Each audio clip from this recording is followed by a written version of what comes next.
نہیں ہوندا شہید کیوں دنیا دے وچ دوبارہ آن دی تمنا کردا ہے؟ بتا دے شہید تو علاوہ کوئی بھی دنیا دے اندر آن دی تمنا نہیں کردا، بھاویں ولایت دے جڑے درجے دے تے فائز کیوں نہ ہوئے۔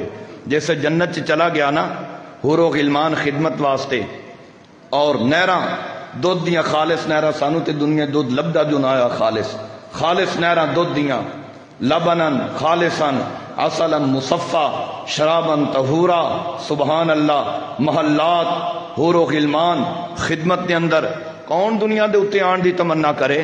انہیں تے شکر کیتا ہے میری دنیا دے جنجال تو جان چھٹی ہے، اللہ نے جنت دے دیتی ہے۔ لیکن ایک شہید جے کہ جس نو پوچھیا جاندا ہے او کچھ چاہی دئی منگ لے، اللہ کی چاہی دے؟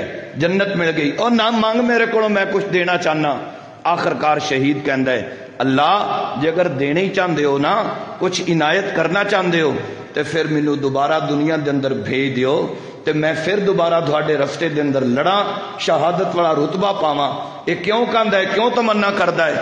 اس واسطے تمنا کردا ہے کہ جس وقت شہید دی روح نکلن لگدی ہے نا تے پتہ جے روح نکلن دی تکلیف انسان نو کتنی ہوندی ہے۔ اللہ اکبر۔